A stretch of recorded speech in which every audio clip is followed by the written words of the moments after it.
예, 계시록 말씀을 나누는데 지난번에 해드렸던 20번 집회자료 14페이지 계시록 1장 17절 이게 이제 마지막 시간 때 지난번 마지막 시간 때 잠깐 언급을 했는데 일부러 소급을 하는 거예요.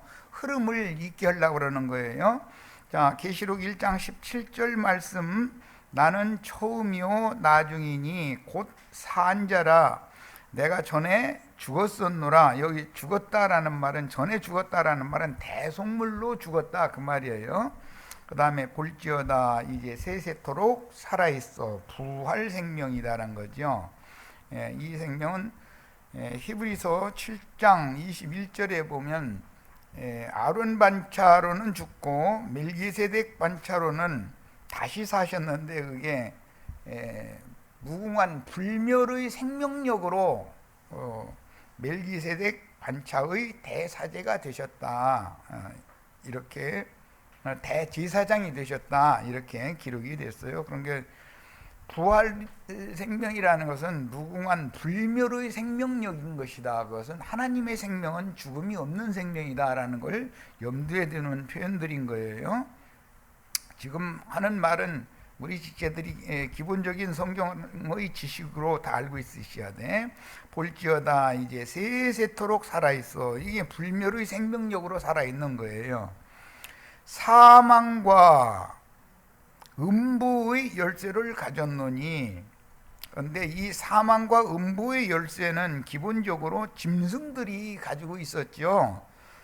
예수의 부활로 말미암아서 짐승들에게 아담을 통해서 짐승들이 탈취해간 이 원래 그리스도가 갖고 계셔야 되는 죽음의 권세, 음부, 죽음의 세계를 지배하는 권세는 음부의 권세인데 이건 요셉을 그 물 없는 구덩이에 던졌다 이렇게 했을 때 그 구덩이라는 말이 하데스라는 뜻으로서 이건 음부라는 말이거든요.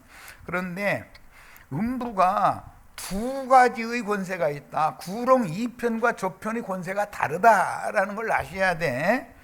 그래서 주님께서 이 소리가 안 들어간다고 나오네.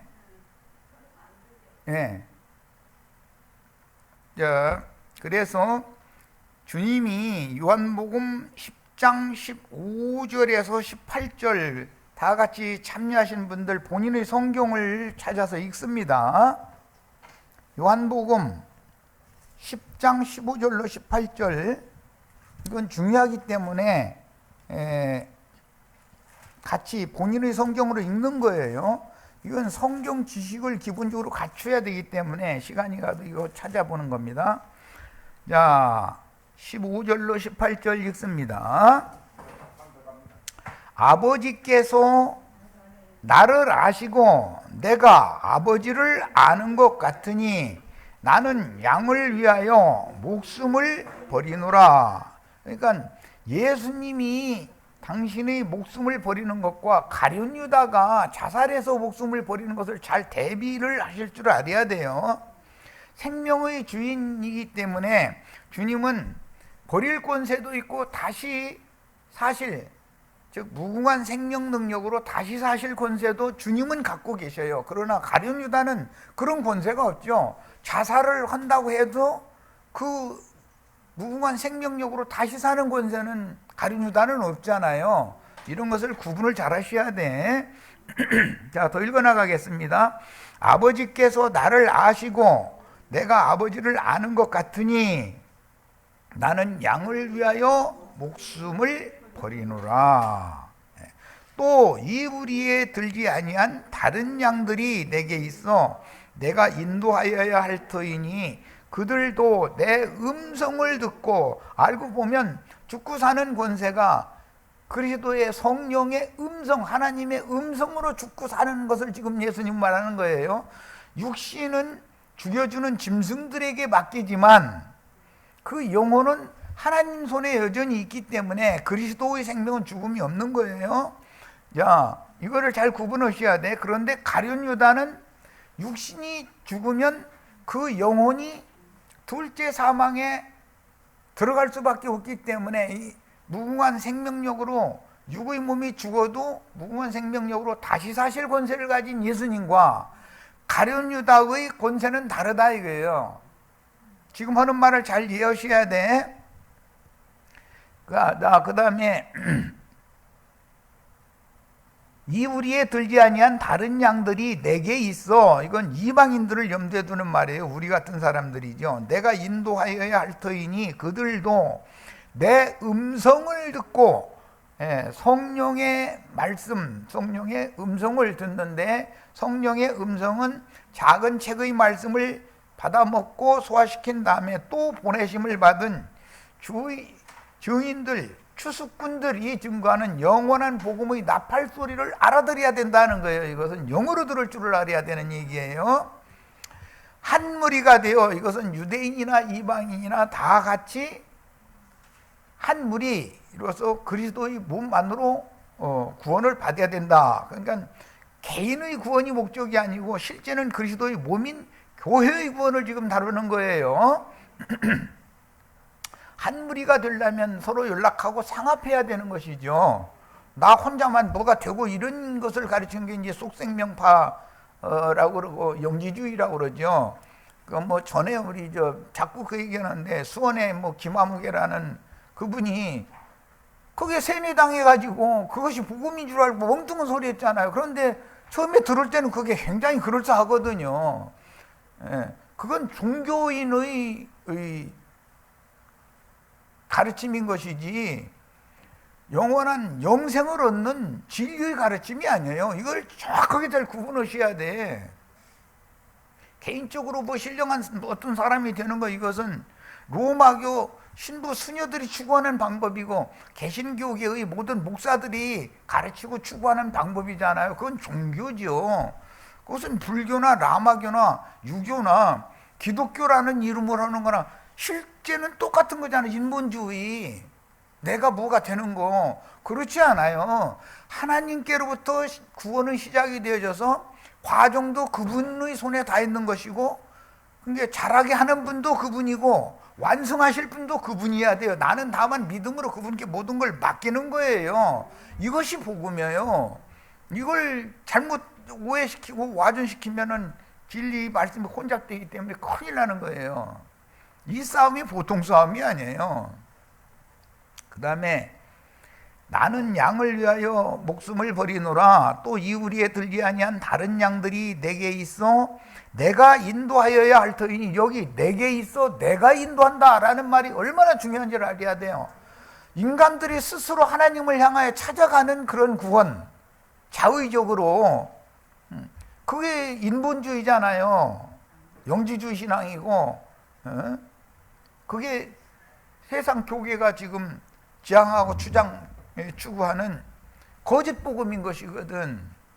사람이 하나님을 찾아가서 영광의 하나님 앞에 이른다? 이건 있을 수 없는 거예요. 예수 그리스도 그분이 사람을 찾아오셔서 구속하시고 그분이 인도해서 데리고 가셔야 되는 거예요. 그러려면 사람은 주님께 모든 걸 맡기는 수밖에 없는 거예요. 주님, 나는 불쌍히 여겨주세요. 나를 하나님의 영광 앞으로 인도해 주세요. 이렇게 그분께 맡겨야지. 그게 믿음이잖아요. 그런데 이 말을 못 알아들으면 그건 구렁을 건너간 사람이 아니에요. 자, 그들도라는 건 이방인들도 그 말이요. 내 음성을 듣고, 주님의 음성을 어떻게 들어요? 요한 1서 1장 1절에 보면 태초부터 계신 생명의 말씀을 주목하여 보았고 만졌고 들었다는 거잖아요. 그건 성령에 의해서 심령이 감동을 받아야 되는 얘기지, 사람이 어떻게 하나님의 음성을 들어요? 그 신비주의 신앙을 추구하는 영지주의자들, 속생명파라고 흔히 말하는 이 사람들은 하나님의 영광 앞에 나가는 것을 두려워서 떨기 때문에 하나님 앞에 나가지도 못해요. 사람들은 모세의 가르침을 그냥 들으려고, 그게 진리라고 생각하거든요.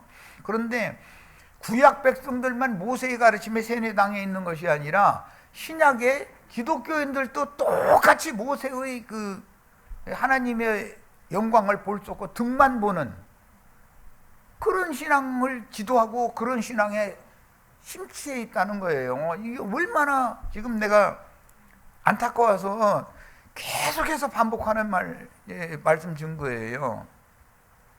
그러니까 그들도 내 음성을 듣고 한 무리가 되어, 여기 한 무리가 되려면 모든 지체들이 서로 연락하고 상합해야 되는 거잖아요. 건축돼야죠. 그래서 구원이라는 건 개인 구원이 아니고, 개인은 건축 자재로서의 구원인 것이고, 개인 구원은 어린아이 구원이라 그러죠. 그렇지만 그들은 여전히 구원 받았지만, 영의 구원을 받았지만 육신에 속한 어린아이들의 구원이단 말이에요.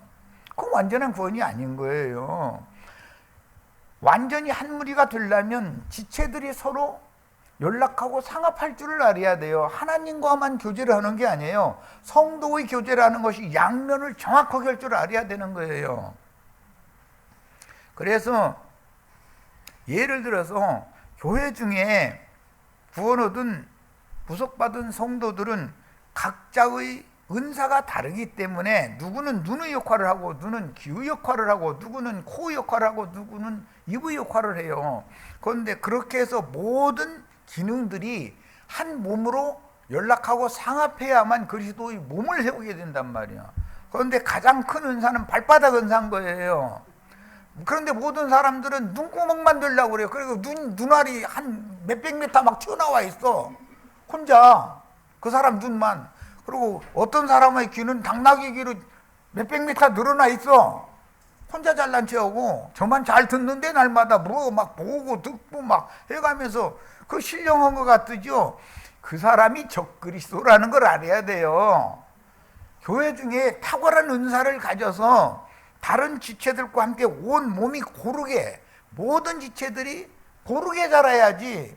눈알은 한 100m 밖에까지 튀어나와 있는데 다른 몸뚱아리 다른 부분은 깐나는 게 그대로 있어. 그런 건 비용신이죠. 그래도 심판대에서 그 사람을 상 주겠어요? 온 몸이 고루고루 자라야 되는 거죠. 몸을 모양하시며 고루 자라게 하시는 분이 주님이 자라게 하시는 분이다라는 뜻인 거예요.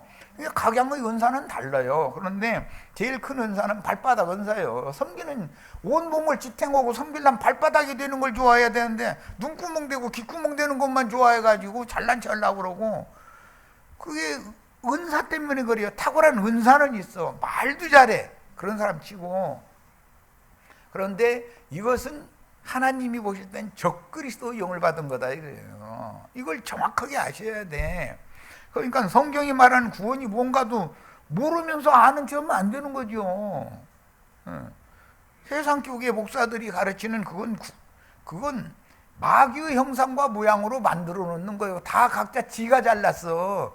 하나님은 그걸 원치 않아요. 참 하나님이신 그리스도를 머리로 붙들고 나머지는 전부 몸을 이루는 거예요. 그런데 몸 중에 누가 예를 들어서 손이요. 손은 무슨 로봇 손 막 그냥 어마어마한 힘도 가지고 있고 쥐는 힘이 강력한 큰 손일 수가 있어요. 그러나 손만 커가지고서는 뭐가 돼? 온 몸의 균형을 잡아서 딱 맞춰야 되는 거지. 지금 하는 말을 잘 이해를 하시기를 바라요. 성경이 말하는 구원이라는 의미와 세속 교계에서 지금 속생명파의 교리 잘못 가르쳐 놔서 세뇌시켜 놓은 것이 무슨 차이가 있는지 이것을 모르면은 나도 어떻게, 이게 지금 수십 년 동안을 얘기를 하는 거예요. 그런데 여기서 들을 때는 맞아 고개 끄덕끄덕 문 닫고 나가면 도로 선악과의 독에 도로 세뇌당해가지고 옛 방식으로 또 도로 가버린다는 거예요. 그러니까 이게 정말 사람을 완전한 대로까지 인도에서 사람을 이끌어 나가는 문제가, 이게 인도자의식뿐이라는 것이 쉬운 게 아니에요. 해보니까 이해가 꼭 있으시기를 바라요. 자, 그러니까 버릴 권세도 있고 다시 취할 권세도 있는 분은 예수님이고, 가룟 유다는 버릴 권세는 지가 있는 것 같지만 유대교 지도자들은 사람을, 짐승들은 육의 몸을 죽이는 권세는 있지만 그 영혼을 또 심판해서 둘째 사망에 집어넣거나 그 사람을, 그 영혼을 무궁한 생명의 능력으로 그리스도와 함께 부활 승천하게 하거나 할 능력은 없단 말이야. 가룟 유다의 자살과 예수님은 자살한 게 아니잖아요. 짐승들에게 당신을 넘겨줘 버렸지 그냥. 예. 그런데 이마저도 순종의 본이다 이거예요. 하나님께서 이것은 당신의 뜻을 이루기 위하여 예수라는 사람이 인자로서 사명을 마치고 너는 네 할 일을 다 했으니까 이제 그만 쉬어라 라고 했기 때문에, 그게 아버지의 뜻이라는 걸 알았기 때문에 맡긴 거잖아요. 짐승들에게 잡혀가고 신문당하고 죽임당하고 하는 모든 게 다 순종의 본이거든. 우리 형제 자매님들은 이것을 아셔야 돼. 그러면 무궁한 생명의 능력으로 부활되는 것은 십자가에서 부활되는 것이 아니라 무덤에서 부활되는 거다 이 말이야. 무덤에서. 이게 무궁한 생명의 능력은 음부의 권세, 예수님은 음부에서 다시 살아날 권세가 있다 이거예요. 그러나 가룟 유다는 음부에 한번 내려가면 다시 살아날 권세가 없어. 자, 그러니까 가룟 유다는 구렁을 건너가지 않은 사람이고 똑같이 권세를 가졌지만 짐승의 권세를 갖고 있는 거죠. 예수님은 구렁 건너편에 있는 위로받는 성도들을 메고 품고 지하세계에서도 여전히 때를 기다리고 있다 이거예요. 부활 때를. 그런 권세를 갖고 있어요. 그러니까 이 점에 있어서 정확한 구분을 하셔야 돼요. 자, 그러니까 계시록 1장 17절 한 절 가지고 지금 설명을 많이 하고 있는데 정확한 이해를 하셔야 돼. 계시록이라는 건 성경 전권의 그 완성을 지금 간략하게 기록을 해놓은 것이기 때문에 이 말이 이렇게 쉽지가 않은 거예요. 이제 이 사망 권세라는 건 계시록 6장에 가면 붉은 말과 말 탄 자들 얘기 나와요. 그건 죽이는 권세잖아요. 그런데 예수님도 믿는 성도들, 참 제자들을 너희 수고했다 그만 내 품에 와서 쉬어라고 죽여주는 권세가 그분이 있을 뿐 아니라 그분이 허락이 없으면 짐승들이 나도한 형제 죽이지를 못해요. 하나님이 허락하셨기 때문에 죽이는 거예요, 짐승들도. 그런데 그 후에 지옥불에 멸하시거나 영생에 들어가게 하시는 권세는 주님이나 갖고 있지, 무슨 세상 짐승들이 무슨 영혼을 어떻게 할 수 있는 권세를 가진 건 아니잖아요. 그러니까 그들도 하나님의 추수의 일에 짐승들이 쓰임을 받게 된다는 거예요. 이걸 잘 기억을 하시길 바라요. 자, 그 다음에 사망과 음부의 열쇠를 가졌다. 사망의 열쇠만 가진 게 아니라 음부의 열쇠도 갖고 있어요. 예수님은 우편 그 강도에게 네가 오늘 나와 함께 낙원에 있으리라 그랬어요. 음부에도 낙원이 있다 이거예요.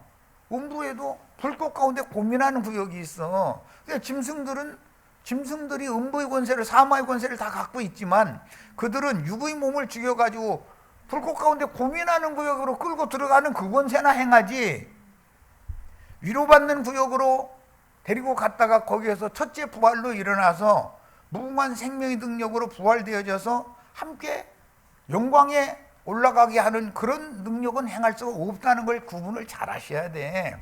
그래서 주님이 가진 사망과 음부의 열쇠라는 것은 죽음의 세계를 문을 열고 죽은 자들을 저장 보관해 놔두는 죽은 자들의 처소 문을 열고 하는 권세를 주님이 갖고 있다 지금 이 말이에요.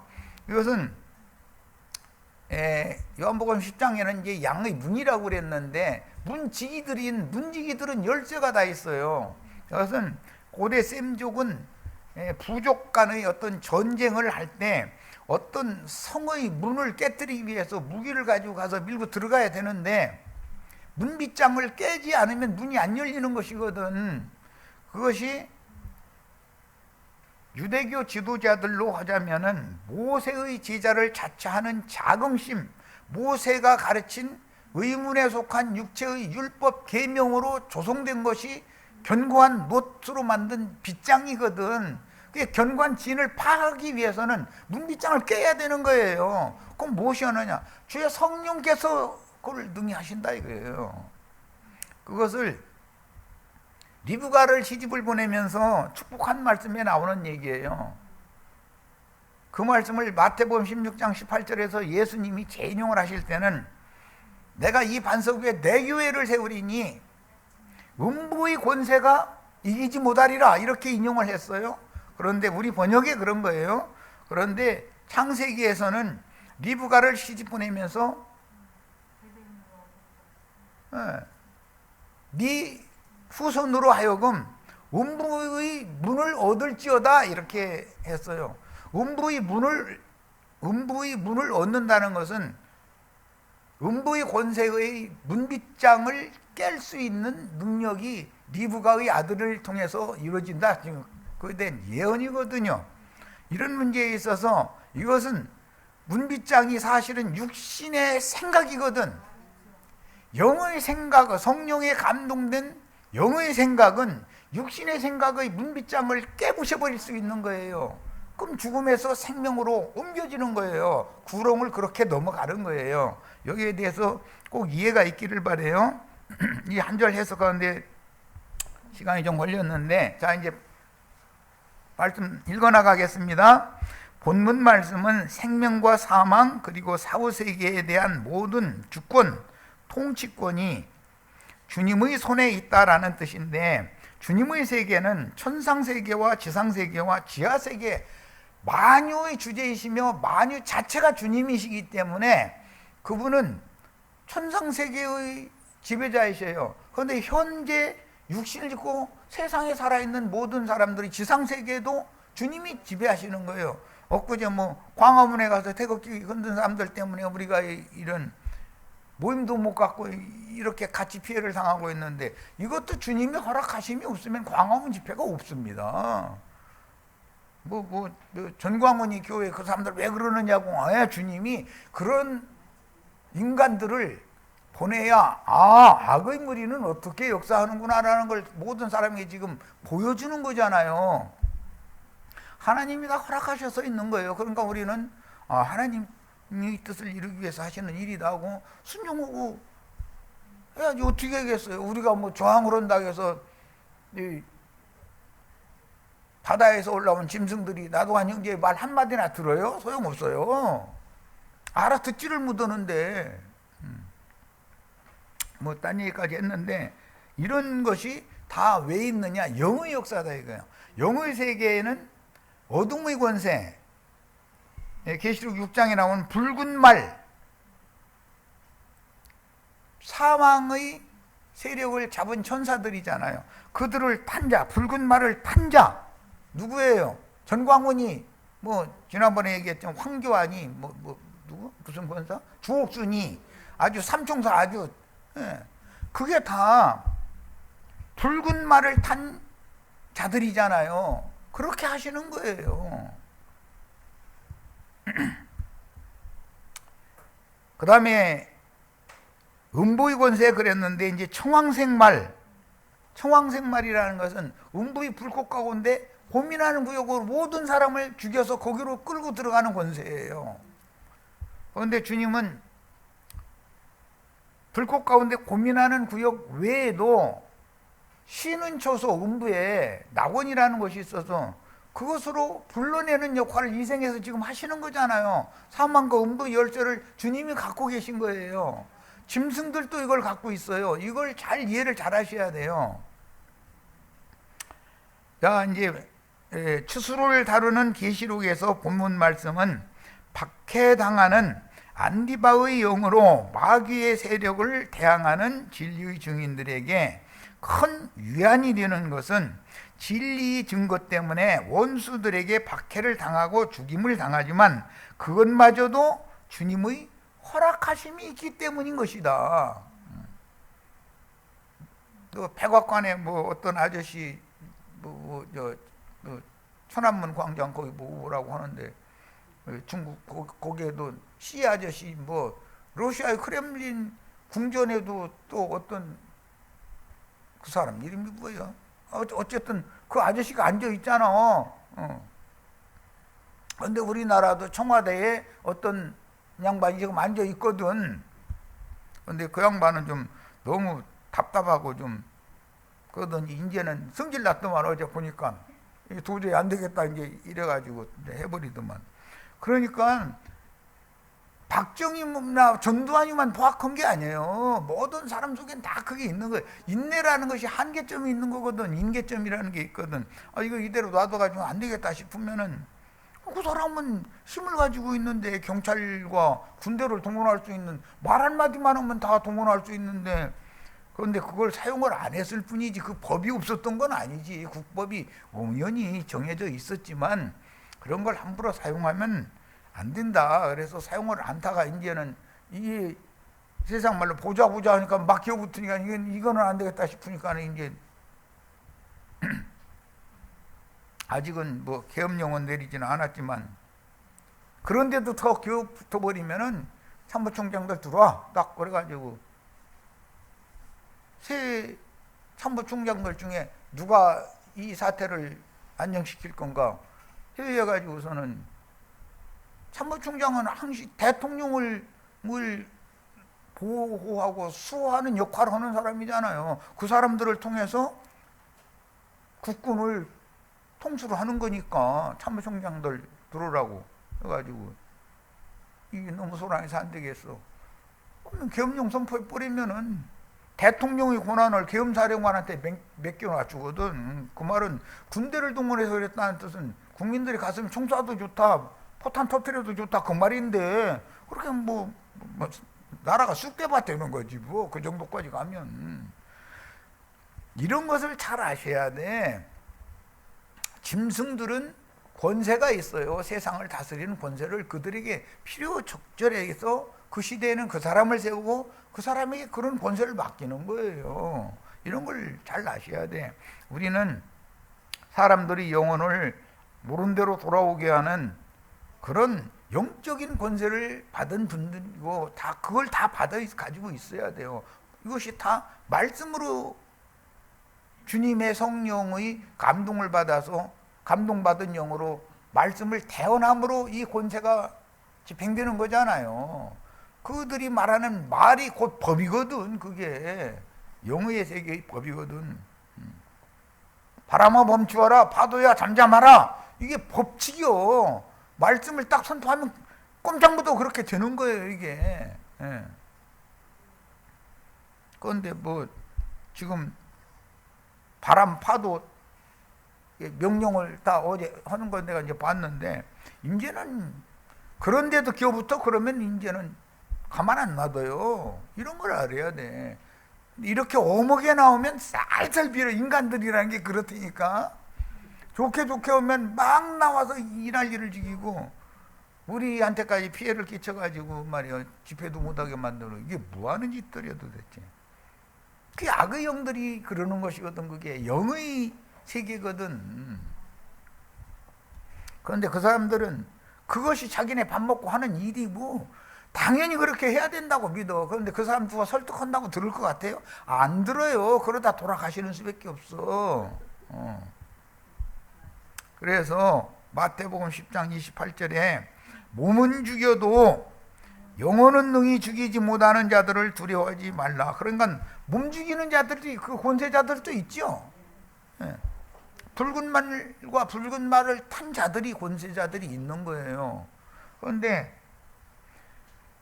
붉은 말만 나오는 게 아니라 계시록에 보면 청황색 말도 나오잖아요. 6장에 2마리 나오잖아요. 그 청황색 말이라는 것은 죽음 세계를 지배하는 권세자다 이 말이에요. 음부를 다스리는 권세자다 이 말이에요.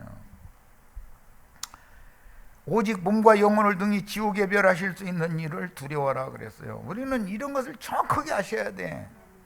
자, 이제 계시록 6장 4절 이미 앞에 설명했으니까 그냥 읽어 나갑니다. 이에 다른 붉은 말이 나오니, 붉은 말은 사망 권세, 죽이는 권세다 이거예요. 여기에서 붉은 말은 육신의 몸을 죽이는 권세일 뿐이죠. 둘째 사망, 영혼을 둘째 사망에 집어넣는 그 권세는 예수님이나 갖고 있는 거잖아요. 그 탄자가, 붉은 말 탄자가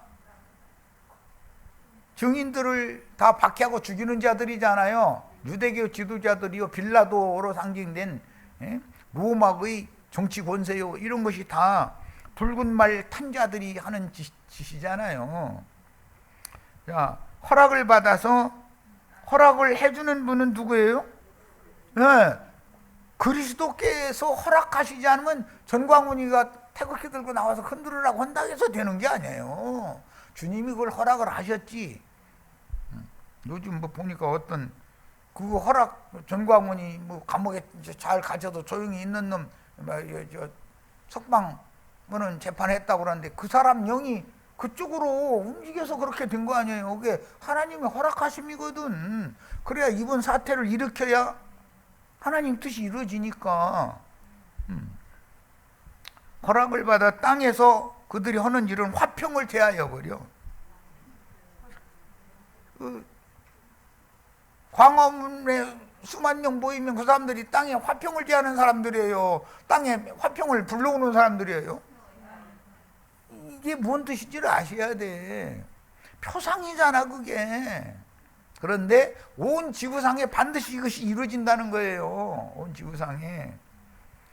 자, 그들은 어떻게 했냐? 서로 죽이게 하고 또 큰 칼을 받았더라 그랬는데, 절간 앞에 보면은 큰 칼 꼬챙이 이렇게 있는 사천대왕 있죠?